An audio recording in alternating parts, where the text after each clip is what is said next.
Morning, he went down there to fetch the eggs. Apparently, that's where they kept the eggs. Quite strange. After she went to school, she came home, she did her homework, and she went to bed. She had a dream. Now, in the purple mist of her dream, it suddenly turned into a nightmare. And in the mist of her dream appeared... Oh, dear listeners, what appeared in her dream? Oh, I'm very terrified to even say what appeared. What a terrible nightmare. Oh, goodness gracious, it was a giant grizzly bear with gnawing teeth, mashing back and forth. Oh, yes. Swirling and swirling, growling at her, and she woke up. Suddenly it disappeared. But what could it possibly mean, a bear? If we're gonna go Freudian, was the bear a representation of her father? What do you think? Perhaps. But she knew one thing for sure, that her father, being such a grizzly bear, was hiding something, and she must know what. So she made a plan. That night, when her father was fast asleep, she would steal his key from his ankle. That night, she crept out of bed and she grabbed something to take with her. What was it? I can't quite... Yes.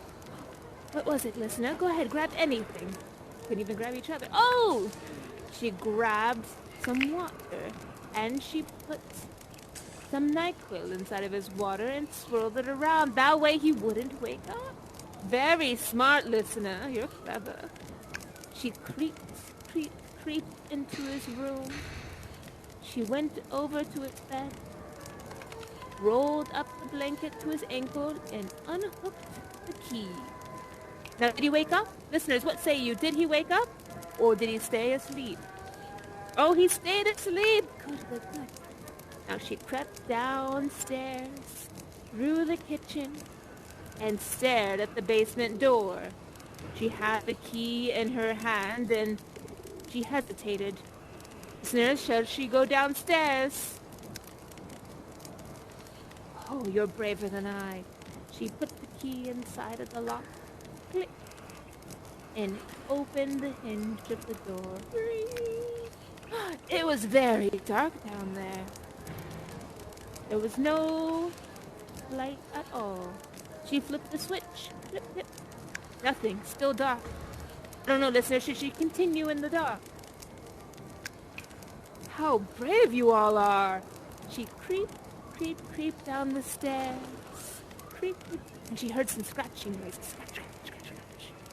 There was a cage. She couldn't quite see, but she put her hand against the cage and she heard a kind of purring. Oh. She couldn't see. All she could feel was bristling hairs. Then she heard stomp.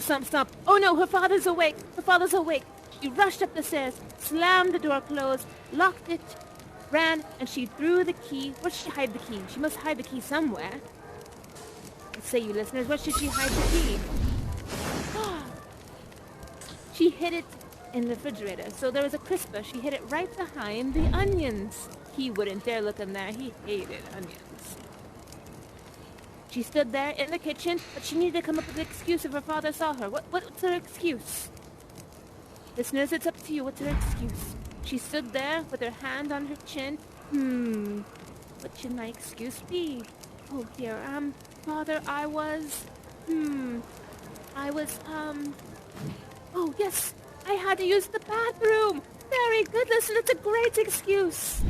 Her father came down and looked at her with blurry eyes, saw that she just had to use the restroom, and thought nothing of it.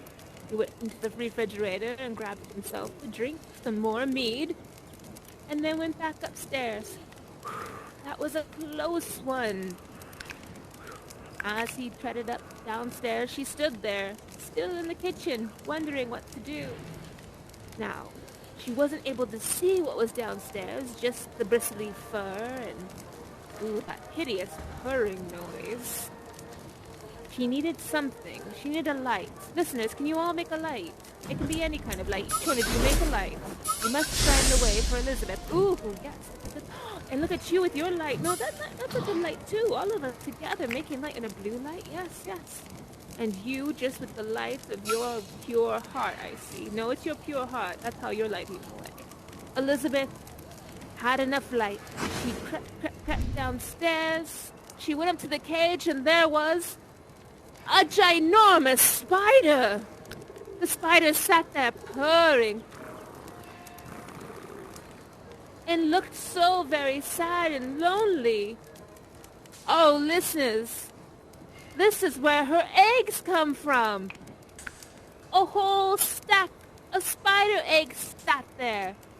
Oh, she's been eating spider eggs this whole time. She thought that she was having the best cheese omelet ever, but it was a cheese spider egg omelet. Oh, she thought she would vomit, but she didn't. Oh, listeners, should she let the spider out? Should she free this spider? Or should she continue eating the deliciousness that is spider egg omelets? The choice is up to you. Oh, you say no. I must free this poor creature. She unlocked the cage. She held it, and all of its little legs spindled around her and held her close. It purred. She didn't know what else to do, so she opened the basement window, put it through, and closed the window, and the spider scurried off. But then she looked back at the cage, and there was still 2 eggs. She might as well help herself out to one last egg omelet.